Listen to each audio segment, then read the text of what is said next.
I was thinking of the banks this morning. Not a pleasant thought, really.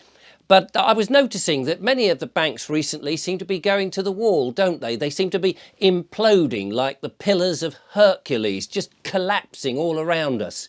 And it makes us slightly nervous and worried about what's going to happen to our money. After all, your money's in the bank and you think it's going to be safe, and then of course you realise unless you've got a certain amount in there, that's only what the government will protect, and any more of that will just woof, disappear in a puff of smoke. So then you have to go and think, well, I better open up a building society or put it into an ISA or hide it under the bed.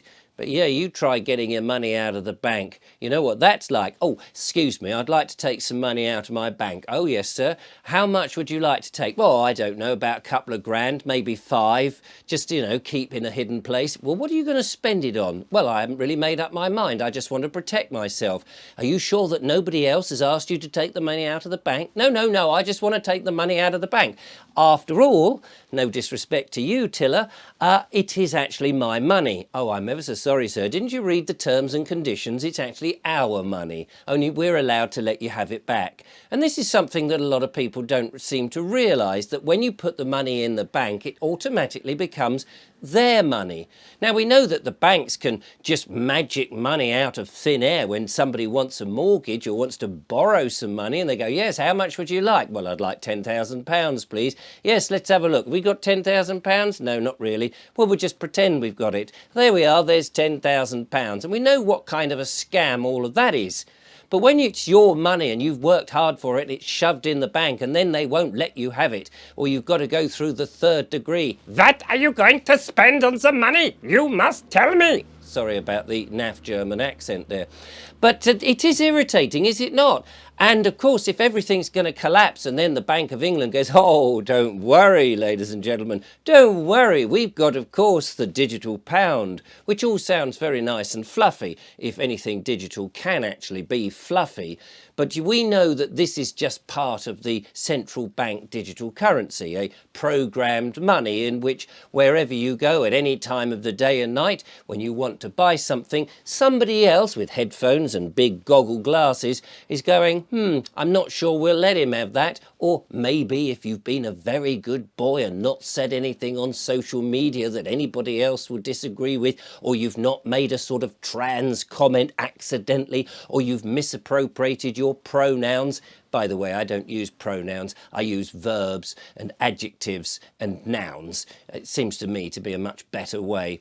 Anyway, if you've done all of those dodgy things, or you wanted to buy a nice lump of beef, or you want to go in your van and they don't want you to go, or you're trying to go on a flight and you've had too many flights this year, the central bank digital currencies will, of course, come down like a ton of bricks, pull the lever and almost chop your head off and say, no, sorry, you can't spend it. So nobody wants to go down that route.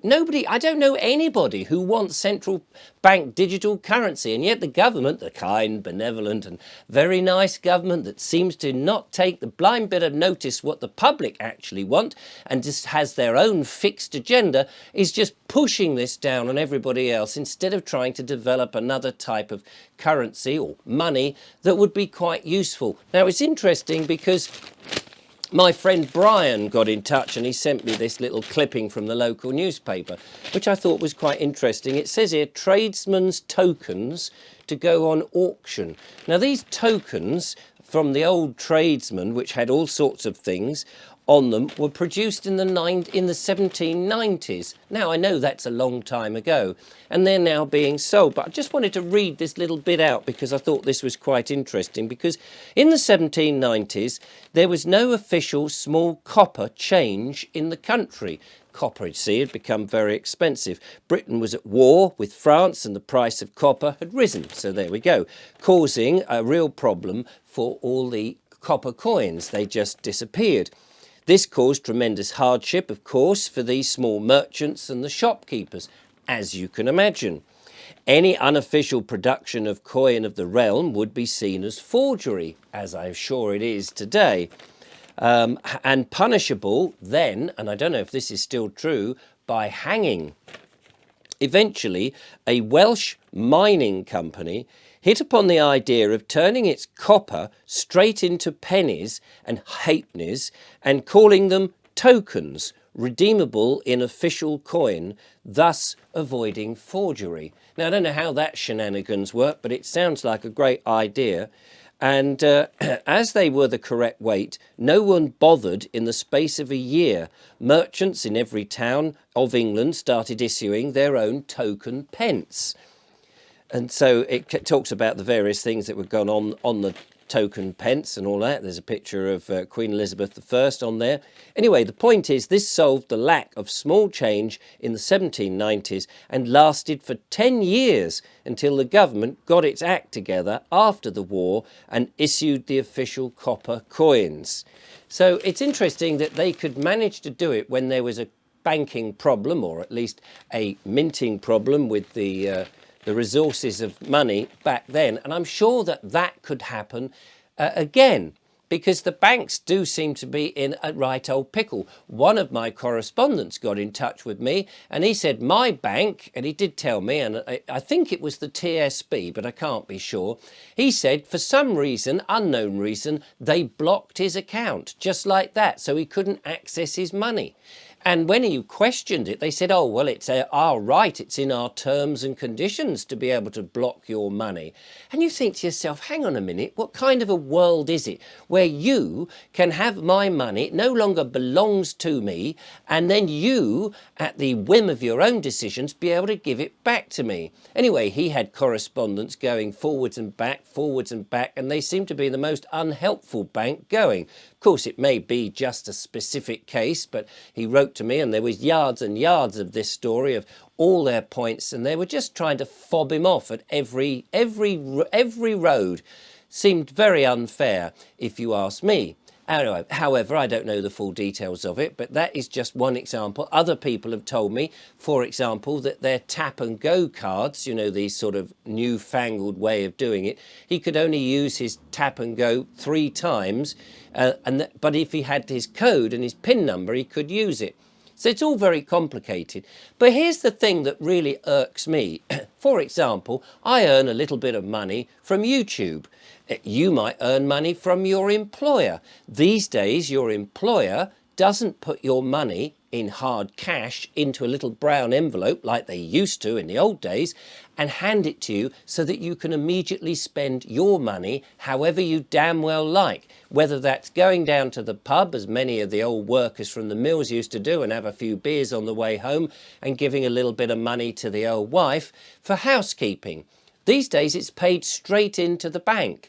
Now, how does that not make you upset and angry? Because when your money gets paid straight into the bank from your employer or your clients, as in my case, YouTube being my client, and it goes straight into the bank, then you go, oh, okay, you paid in X amount of pounds, lovely, I'll have that out, please. Oh, what are you going to spend it on? Well, it's none of your bloody business.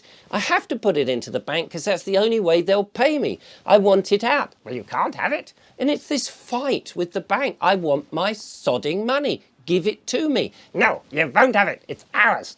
This is how it feels. I don't know whether you have the same feeling of it, of this push me, pull you. This is why not only is the government no longer fit for purpose with its tyrannical dictates of shoving down things that we don't want, 15-minute cities, net zero achievements, and all of this sort of nonsense, and the digital IDs, and oh my goodness, you know, later will be the chips going into our bodies, making us into robots and being superhuman. Not to my liking whatsoever. Not only are the government unfit for purpose, but it seems to me the banks and the whole money system is no longer fit for purpose. So as we come to this great rising, this whole new look at society, grassroots, grabbing things for themselves, taking back responsibility, I think money creation is going to be something. Now, it may have been seen to be forgery and illegal back in those days, but what's legal and what's lawful, in my opinion, are 2 different things. And if the government and the banks are going to penalise us left, right and centre and take advantage of us, the people of this country, it's time we turned our backs on them and started with something fresh. And I do know from people who've contacted me that there are a number of people who are working on a genuine new type of system, not just a digital thing like a Bitcoin or cryptocurrency, but something more visceral and real, based maybe on time bartering or things like that, or time coins or something like that. I have no idea, but we're going to be investigating these solutions in the future. Nobody wants central bank digital currency. None of my viewers have said, oh yes, roll me up for it. I want the government spying on every damn thing I do. So there we go. Now, if you're watching this just before the weekend, you may like to join me and a number of other people who are trying to help this world at the Better Way conference. And if you can't get there in Bath, because I think a number of the tickets have sold out, there is the virtual way of doing that. And you can do that by going to betterwayconference.org/Vobes, and you'll get 10% off on any of the sessions that you want to look in. Just bung in Vobes as a special discount code. Anyway, I will be there, so I hope that I will see you there. And after the weekend, there will be a bunch of videos, hopefully, based on what I've learned and discovered from all these amazing people. It's solutions now, all the way.